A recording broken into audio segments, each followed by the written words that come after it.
Hey everyone! So today I wanted to talk about a study which has been doing the rounds recently, seems to be implying that YouTube stars might encourage kids to eat more calories. Alright, so let's find out what's going on.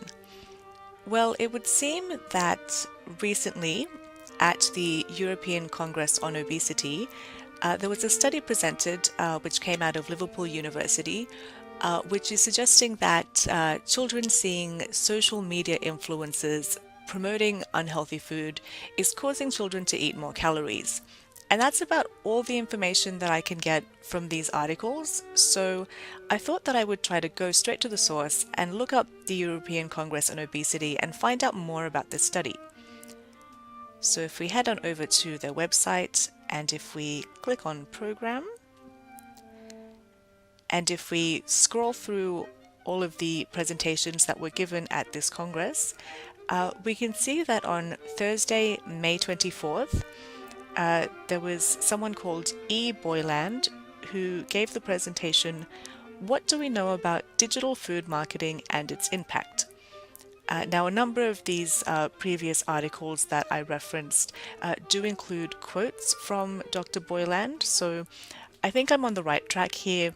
I obviously didn't attend the Congress, so I think the next best thing that I can do is look up Dr. Boyland and see if I can get some more information about her. So here we go. She's a senior lecturer in the psychological sciences at the University of Liverpool. And if we take a look at her publications, we can see that she has published extensively about the way that junk food is advertised to children and how this affects their eating habits. Now, I'm not going to go through all of these articles right now, but you'll just have to trust me that none of the titles here directly match with the title of the presentation she gave at the Congress. That being, "What do we know about digital food marketing and its impact?" So I think that just means that it can take a while for academic journal articles to be published. It can take up to 2 years. So I would say that when Dr. Boyland does publish her article, I'm sure that we will have full details of the study, but for the moment, we're just going to have to make do with the information that is provided in these other articles. So let's see what information we can find.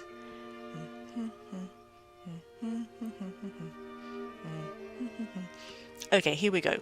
So in Dr. Boyland's study, 176 children participated and they were split into 3 groups.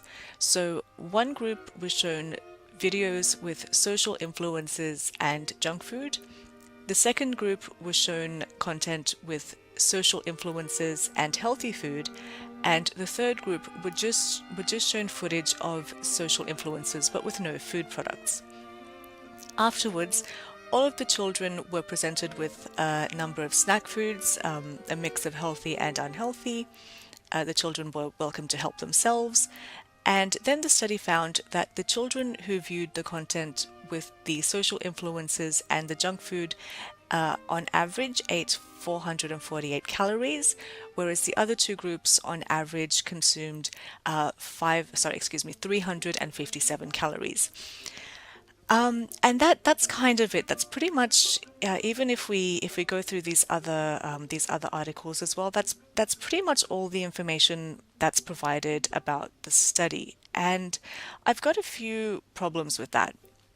So firstly, we don't have any background information for these children, so we don't know what their diets are like usually. We don't know what kind of food they normally have access to.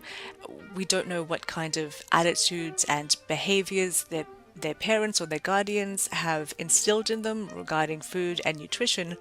And I think we really need that information because I think that would really impact someone's predisposition to eat a certain food or to eat a certain amount of food. So again, I'm sure that Dr. Boyland will include all of this information in her article, but for the moment we just don't have this information, so we can't make an informed decision. Secondly, we don't know who ate what. So this article, or none of these articles actually say, okay, the children who watched this content had a preference for this snack food. So we don't know. Did the children who saw the images of the social influences and the junk food, did they just exclusively choose, the chocolates and the soft drink? And did the children who saw the healthy food, did they just exclusively choose carrot sticks and grapes? Or was there, some kind of blending, which is what I think happened? But we just don't have the information. Also, correlation doesn't equal causation. So again, we just need more information. But I don't really know, was it that the social influencer was holding the junk food or the healthy food, and is that what made the children choose the food? What if the social influencer was removed? What if it was just an ad for junk food with no social influencer trying to sell it? What would the results have been? Again, we just don't know. And I did have another point. Oh geez, what was it? Oh, it was really good. Come on. Oh, that's right. Averages and means. Okay, so we don't actually know if these numbers here are averages or means.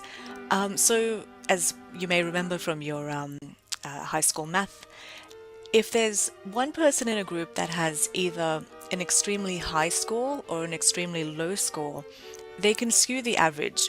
So this 448 calories, this could just be the result of, one child absolutely stuffing their face and eating everything in sight, healthy or unhealthy. We don't know. We don't know if this is an average or a median. I personally think the median would be the better way to go. Again, we don't have that information. And also, these two numbers are not that drastic. So here it says those who watched unhealthy food content ended up eating 448 calories, while the others ate just 357. Look, there's not that much of a disparity between 448 and 357. I don't know that I would say the others just ate 357. That's my opinion. And then doing, 5 seconds of research into calories, if you will accept webmd.com as an academic source, you can see that even for toddlers or young children, none of these children have gone over the recommended amount of calories. So the study isn't really showing that these children are overeating, and I think, as has previously been pointed out, if someone chooses to have, one chocolate bar, and someone else chooses to have a carrot stick, well, duh, the chocolate bar has more calories. But still, these numbers don't show that any of these children are overeating. Again, we don't know exactly who ate what. We don't really know, was it the social influences that really push these kids to eat the junk food? Maybe the children, again, maybe have poor eating habits, maybe just, absolutely don't want to look at anything healthy. We don't have that information. And also my last point is, if we look at some of the photos that are included, such as, this photo here, and there's another one here. The claim is that, YouTube is making this happen. YouTube is making children choose junk food. But here in this case, where we have this girl with the two family-sized pizzas and an adult here, I'm assuming, maybe her mom, I don't know, YouTube didn't make this happen. So no one from YouTube called Uber Eats and delivered these pizzas to this girl. This is the choice of the family. This is the food that they put within range of their children. This has to do with the eating habits and the behaviors that we teach our children. So I don't really think it's accurate to say that YouTube may be causing children to eat more calories. I don't necessarily think that's what Dr. Boylan's study was saying, but again, we just don't have the results. She hasn't published her study yet. So yeah, that's my 2 cents on the situation. I would say that if you are really interested in social media advertising and how that affects children's eating habits, Dr. Emma Boyland has a number of publications available from her profile at the University of Liverpool. I would suggest maybe checking out those sources more than some of the other mainstream articles which I've referenced in this video. But yeah, that's it from me. I hope you all enjoyed that video. Stay safe, and I will see you next time.